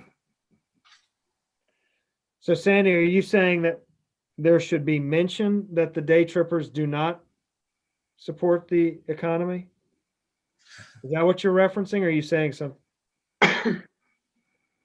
I think they're a drain on the economy. Yeah. I don't know. Is it worth making note about, or just leave it alone? There's some people in Mount Pleasant that don't like me for that comment already. Well, I don't think you have to mention that in a negative way, but I think mentioning the fact that there is an impact from daily visitors is important. We don't have to say, we don't have to Some say are revenue producers, other produce cost. I think that's the reality of it. Yeah. there are both positive and negative impacts, but we don't have to just dwell on the negative. They're not all bad. Exactly. But I think they should be spelled out. Some of them are my family. Watch out. Yeah. And I don't know how to put it in there. I just made note of it.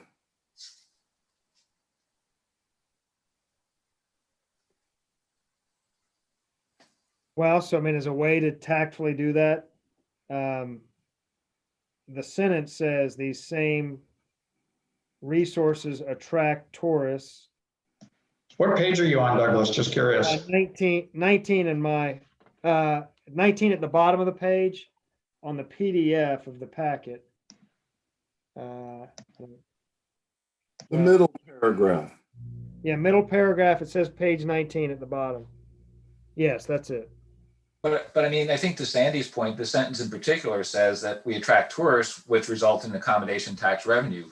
Day visitors do not, and therefore I think they should be mentioned differently. So what I would say that statement there is, if you take the tourists to include day trippers, then you could add the thing, some of which results in accommodation tax. But yeah, we don't get accommodation tax from day visitors to the beach. or could we just say these same resources? Yeah, you could just say the tourists excluding day visitors. Or what a nicer way to say it would be attract overnight visitors. Visitors who stay overnight, which result? I mean, is that a less negative way of couching it? If it's referring to that, sir, yeah, if it's referring to that specific tax base. I mean, you know, some day visitors, they're eating here and they're drinking here and they're generating some revenues. Well, so you could, yeah, specifically overnight is accommodations tax. I don't know if you want to make the word. You could say some of which results in accommodation tax from overnight visitors. Yeah, was the issue that tourists were lumping all non-residents into that bucket, whereas there are different groups of tourists. I think we should say that we get X number of daily visitors a day in addition to the overnight visitors, which results in accommodations tax revenue. But two different sentences. Deal with them separately. We are impacted by the daily visitor that comes to enjoy the beach, but we're also attract overnight visitors or tourists, which results in the accommodations tax revenue. So in the middle paragraph, it starts off, the island's ocean, beach, tidal marshlands, and marina constitute the most important economic assets. They are the main reason residents, day visitors, and tourists alike are drawn to the area. I think that does what I wanted to do. Yep. Delineates between the rest of this, where tourists actually do, in my mind, generate income. Exactly. That works. That works for me. Like so residents, daily visitors, and tourists alike are drawn to the area. And then leave that other sentence as written, that because you've already distinguished tourists from day visitors. Okay. That's a good. I think so. Very tactful, Sandy. Thank you. I like it. Good resolution. Yeah, exactly. So We didn't Sandy, have to call them a cruise ship or something. Was your comment on the top paragraph? You referenced that historically it's been a third, a third, a third. You felt like that should be included in that top paragraph some way?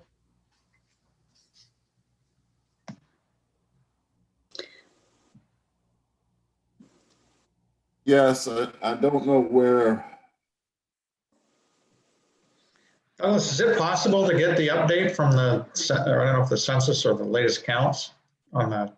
Is it based on population or is it based on units, housing units? Is it based on hospitality rooms? The third? Yeah. It is based on primarily the number of units, then taking out all of those that are 6%, and then carving out of that pool those that are 6% and have a short-term rental license. That's how we get to, if you're 4%, you're a full-time resident. If you're 6% without a rental license, you're deemed to be a second home. If you're 6% with a short-term rental license, you're deemed to be a rental. And that is actually that analysis is happening right now. And for whatever reason, the mayor does keeps a very keen eye on that. He very he references it often, and the staff. Would those metrics be something we'd want to include in this section? I guess to Sandy's point, then we've got the numbers as of this year or something. They do. I will say that they bounce around a lot, and I would hate to put something that would be outdated in a couple of years. They generally stay. They stay general. They kind of, the pots change a couple of percentage points here and there. Is that different than the numbers that are reported on page 15 in the table? Is that how they got those numbers in that table? Let's see, page 15. Yeah, this is the one I was looking for too. If we could get is there a way to get an update on this? Because you got a 6% reduction in owner and you got a 26% increase in the second seasonal vacant. Yes, so we are waiting for the census.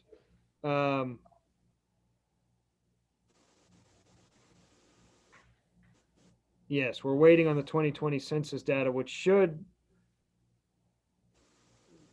be here any minute. I wonder if it could actually even be here and we just haven't been notified of it. We usually get kind of a package from the census that we haven't, but maybe they're doing it differently. I think the expectation was that we would have that before the end of the year.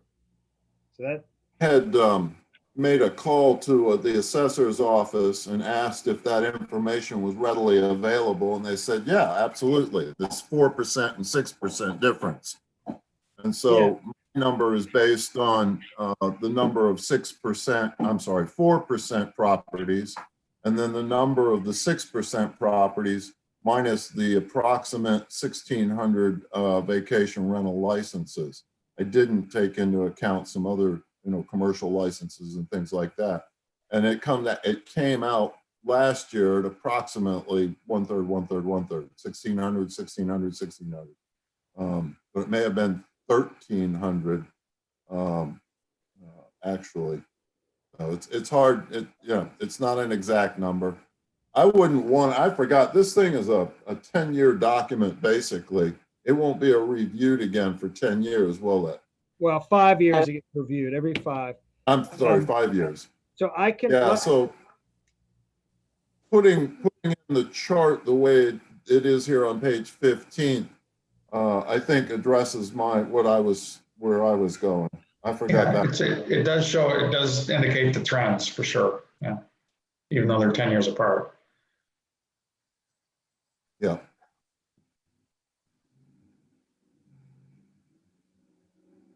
And I don't know how to make the delineation or if it's even important in that first paragraph. But my thing is that when people read this, I know a great deal of folks kind of just go, oh, it's all commercial. And I don't want that overview. I want it to be a more detailed orientation for really where, 1/3 owner and 1/3, 2/3, are owned and not rented. It's not the, we're being overrun by rentals. Well, should we change the first sentence to that effect that says, where it says Alabama is primarily a residential community with world-class resort amenities and a relatively large commercial base. Maybe we need to change that first sentence and say that it is a community made up of residential, short-term rentals, and second homes. Well, I think that in that sentence, in that first paragraph, it is not talking about short-term rentals as being commercial. You know, we have, and from a land use standpoint, we have always seen a short-term rental as a residential use. They are paying to do it, but they're in residential zoning districts. They should be behaving, and it's kind of the backbone of our short-term rental program, that they are basically a guest in a residence and should be acting as a resident while they're there and not a commercial. So I would say that if we wanted to kind of hit on the point of it being the housing stock being, and I wonder if it's Really, that it really would be is mixed use. But Douglas, is there a way, and this is more of a question, does the seasonal / vacant, does that include both rental units and second homeowners? And is that something that's probably, I guess to Sandy's point, should it be split out? No, it is split up. If you rent it, if you ever rent it as a short-term rental, it goes in the pool as a short-term rental. And And not, that's the seasonal vacant bucket or no? I'm wondering what is the 2446, because it's in 2010 units. It's not the occupied residence. Those are in the 1828 above it appears. Seasonal vacant is the 26. A short-term rental is in the 26. The 2446? 446. Yeah. Yes, Oh, yeah. 26. Yes. So, okay, then back to so that includes second owners too, second homeowners?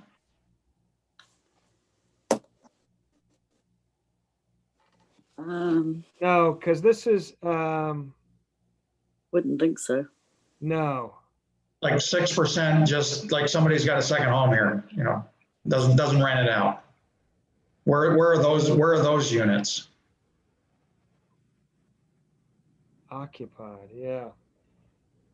Because That They must don't be put it out. that must be in also the 2446. So the chart that Sandy is referencing is a different, and I can send it to you. It's different. It's different, and it may be. Because see, Sandy was saying the impression is it's all the rentals are overrunning, but if this were just rentals, then it would indicate that there are just a lot more rentals and they're growing a lot faster than the occupieds. But if the second homes are in there and we're split out, we might find it paints a whole different picture. That number wouldn't bear out though. Okay. That's the thing. I mean, there's roughly, well, I think there's roughly, well, maybe this would say there's a total of 4,200, roughly 4,260 or 70 some odd units on the island. Right, that's the top line number, 4274. The 18, Yeah, 4,270. I would rate Subtract the occupied number, 1828.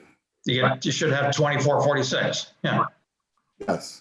1828, I'm assuming, is residents on the island, whether they own it or are renting it as a full-time resident. That's the 1481 or 347. That's the way I read it, Steve. Yeah.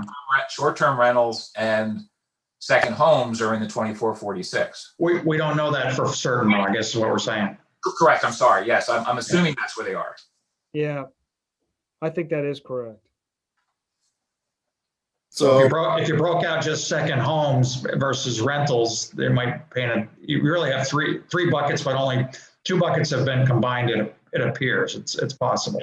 Correct. The seasonal / vacant, Douglas, as I remember, we did have a fair number of vacant lots in 2010. They're down below, Sandy. That's in there. If you keep scrolling, I was looking at the percentage change. I was focusing on the number of percentage change and reading that as the percent. But now that, so does that, that roughly kind of does do the third, a third, right? I think so. When you subtract out the vacation rental licensing, if you, I do know that Yes. short-term rentals are about, I tell you what, let's hold this conversation Okay, until I distribute a more up-to-date. I'm going to check on the census data, and I think that our number for housing units that we have traditionally used is based on counties, the county tax, and not the census. So I think it's a slightly different number, but let me distribute that, and we'll have a better discussion about that next month. And I think though that for tonight's discussion, it sounds like there's some agreement that it's important in the economic section to mention the fact that roughly a third of our housing stock is generating revenue in terms of accommodations tax and licensing. Is that, well, and I guess we'll just put a sentence somewhere that kind of describes that process. The third. What I'd recommend is the second sentence being starting off of the residential community, approximately 1/3 is full-time, 1/3, whatever it comes out to be. Kind of what Sandy was saying. And the second sentence, and then you can just go into the commercial stuff after that.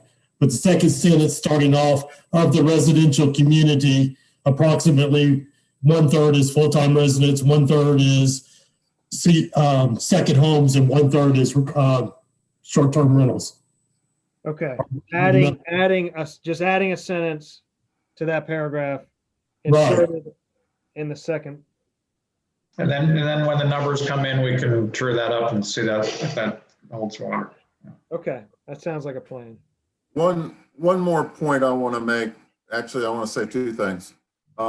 This chart on page 15 here, it occurs to me that during those time periods, 1990 to 2000 to 2010, the percentage change has been affected by new construction as much as the total census of the number of properties. So you're seeing an increase in a 10-year period of 100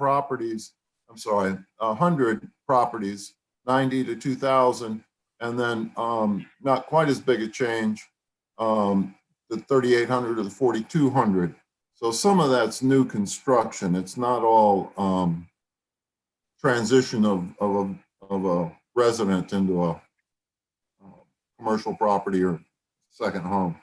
Then the other thing I would ask that perhaps y'all consider, we can talk about it next time, is that first sentence. Isle of Palms is primarily a residential community with world-class resort amenities and a relatively large commercial base. I don't know that compared to Sullivan's Island, I don't know. I disagree with the word large. Yeah. I would almost like to say that just kind of a neutral, hey, it has a commercial base, and leave off the rest of that sentence compared to other barrier island communities. It has a negative connotation. It's a large commercial area. Don't go there. It's actually smaller than either Folly or Sullivan's Island, probably. Yeah, it probably is smaller. I mean, to me, I'm thinking of the downtown, the Wild Dunes Resort facilities. I mean, you got golf courses. You got a marina. I do think to me, it is big. Surely that's larger than any other barrier island around, isn't it? Not that I don't hear it negatively, but if that is the ring of it, I agree. Just the word large. It has a commercial base, a sustainable commercial base, I would argue. That's a better word. Enjoy. I think the point is that the residents enjoy that. We all take advantage of, most of us take advantage of some of it to some degree at some point in our residency here. And if you want to bring in the golf course, I had a question here. How come it's only approximately 40 acres of commercial area when you got how many hundreds of acres for the 2 golf courses. Well, it says excluding resort amenities. Oh, okay. All right, I see that now.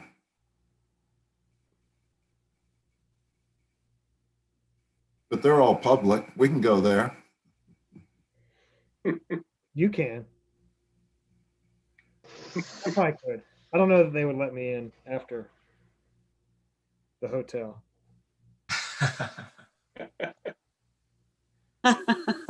All right, I'm done. I'm good. Sandy, do you have are your notes written in a, or could you arrange your notes in a fairly cohesive manner and send them over? No, All right. I'm not good at that. All right. They're All right. Yeah. I'll take a stab at it. Thank you. So we are, I think we're at the 2-hour mark. We have cultural. How do you feel about pressing on with, we want to pick up cultural resources next month, or you want to give it a quick pass over? I'm good with giving it a quick pass over. Everybody else good? It's not, I mean, to me, I didn't see a tremendous amount to address. I can't find the pages now. Page 31.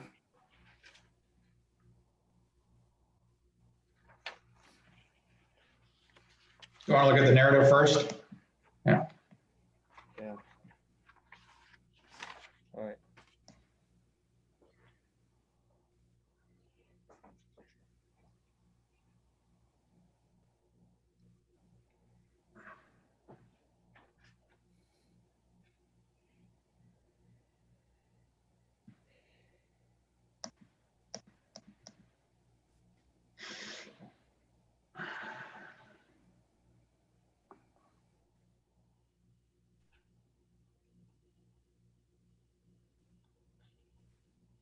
Does anybody know if it's not even called Piccolo Spoleto anymore, is it? Or is it? I think so. Is it? Do we still do Piccolo Spoleto Goes to the Beach? Just the sandcastle competition. Yeah, the sandcastle.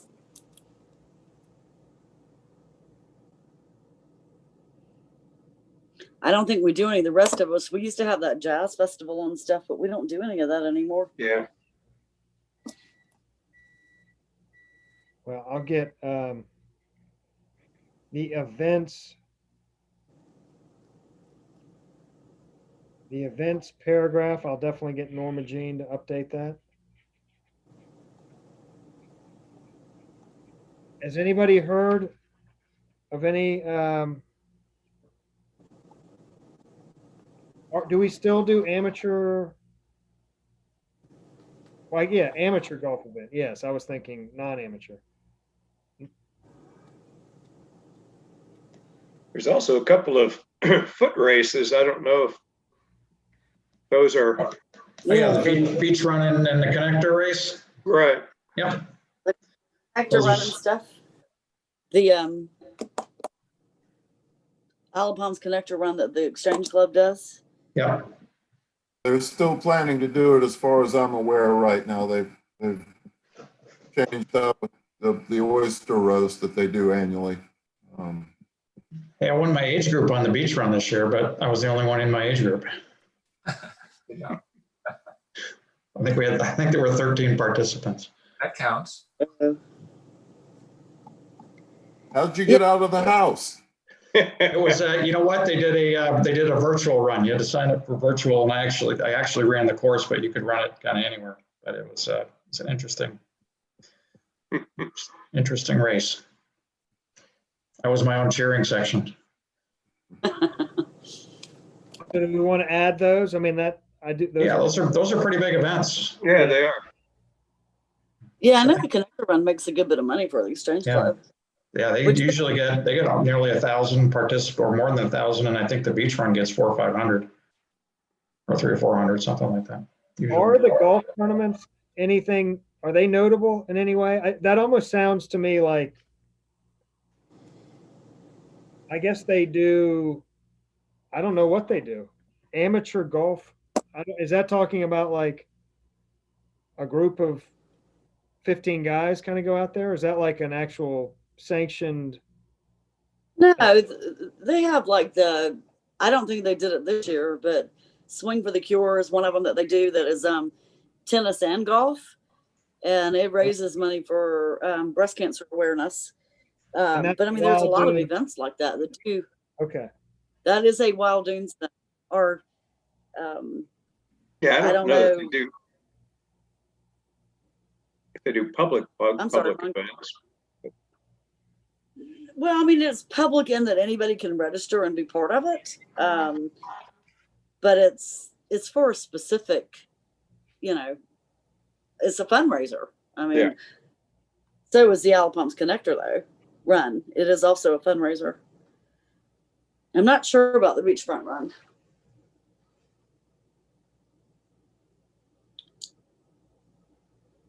They used to do the Vance Simmons or Vance something golf tournament, amateur golf tournament out there too, I think, or something like that. I don't know. We could probably contact Wild Dunes and find out, what kind of events they do, and then talk to Norma Jean, and we'll have this paragraph done. Yeah. Norma Jean will be helpful. Norma Jean can fill in your information on the different runs. I know that they did the Bill Colseth golf tournament. That was a big fundraiser. The Windjammer, I think, sponsored that. Bobby Ross helped with that a lot. Malcolm. But, I know there's others out there in terms of golf fundraisers more than an amateur golf is, I think, a fine broad statement. I don't think it's specific like it's a pro program. The courses aren't made for spectators, so you'll never have a televised event that I'm aware of. They absolutely have lots of different programs down there. So moving on to key issues, I don't know, there was a time after the 50th anniversary where there was a lot of kind of fanfare over that and about the island's history. And I think that these key issues and kind of promoting that is a little bit of a holdover from that era.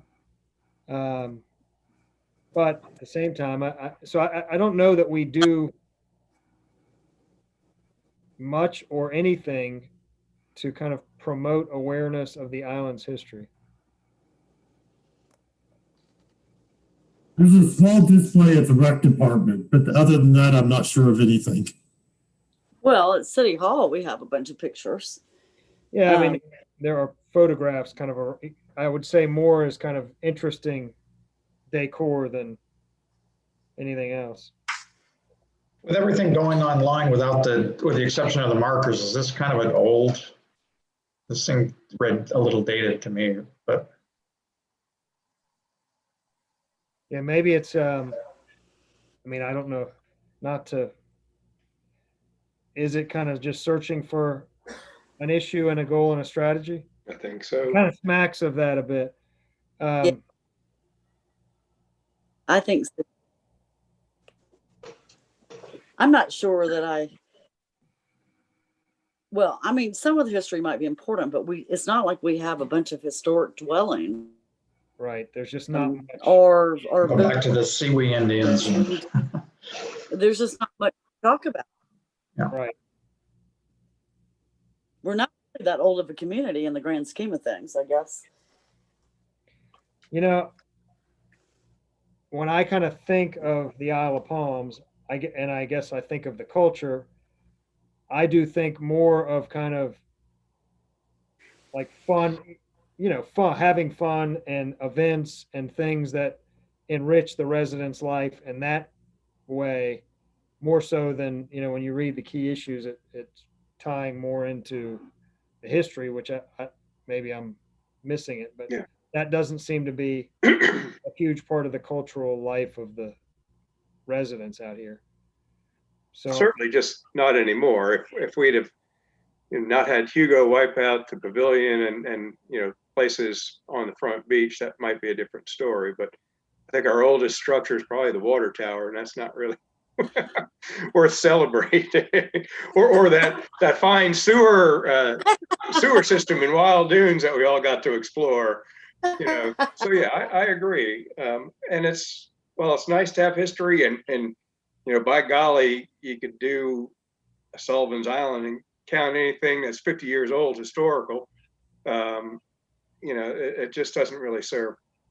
Well, would it be acceptable to have the cultural resources narrative, but just there are no at this point in time, there aren't any real applicable goals or strategies to address?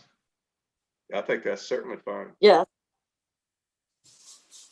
Wait, you're saying leave the goal, leave the key issue and the goal, but not have a strategy? Is that what you were saying, Scott? Well, yeah, actually, I guess we would have to tie back to the key issue. What is the key issue? Oh, awareness of the island history. I mean, as the key issue, really, there are none identified at this time, and the goals and strategies then become an NA. I mean, are we just kind of making up filler to fill up this section at this point? I kind of feel that way, and I guess personally, I would feel like if we're going to have filler, we would make the filler on events and promoting events rather than history.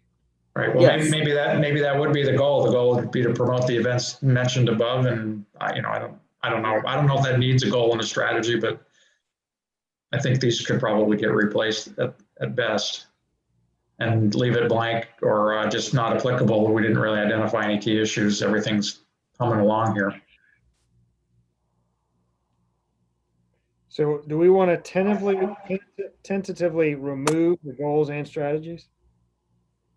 And we'll, So, the little bit of filler we had, we're removing. Yeah. I think that's a more, I mean, I do kind of think that's. It looked like it was a stretch last time. Yeah. Yes. Right. Somebody was very good and creative at the time. Yeah. Maybe having the glaring hole will inspire us to come up with more interesting goals and strategies. Okay. Well, I'll do this for now. How's that? There you go. Scott, can you undo that and just do you have a strike through? And I don't know how to do. Marty did the strike through. I don't know how to do that. Because I think there's got to be a way. There you go. Go over to the font and the down arrow. Strike through should be there. Yeah. The underline. Right where the Times New Roman and all that is. Right. You go Right, down Scott. where the font section is. No, go yeah. over. Yeah. There you go. Now go down to the arrow at the bottom. There you go. No. And there's strike through. Yeah, strike through. bold. Oh, okay. Here we go. I don't think you had highlighted it yet. Yeah, there you go. Yeah, Okay. you have to highlight it in order to do it. There you go. It's getting it. But that's And where it is. It'd be really great if you turn it to red too. Okay. No, I'm asking a lot. Golly. so many things. Jeez, look at these. So demanding. Great having Color was there. It's not going to dry any. Make it too hard. I'm gonna tell Marty we missed him, Scott. Yeah, you know what? Please do. I am going to relinquish the con when he gets back for sure in a heartbeat. Oh, wrong arrow. Okay, now I wonder why I can't. Oh, there we go. Okay. There you go. You got it. Now I'm gonna try to really do it my easy way. There we go.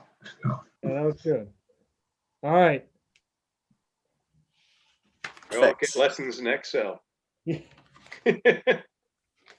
Anything Well, else? it's a statement, any or word or any of it. It's always in the same place. Just for future reference. There we go. Any other miscellaneous business for anybody? It will be interesting to see where we land with the DOT, and keep you posted. You'll know before I do probably. But that'll probably have ripple effects through this comprehensive plan and everything else. So we'll stay abreast of that. All right. Anything else? Everybody I'm good? good. Ron, you want to call for adjournment? Yeah, call for an adjournment. And anybody make a motion? Motion to adjourn. Any second? Second. We have it. Thank Second. you. All in favor, say aye. Aye. Aye. Any opposed? Meeting is adjourned. All Good right. night, everybody. Thanks, everybody. Good night. Thank you all. Aye.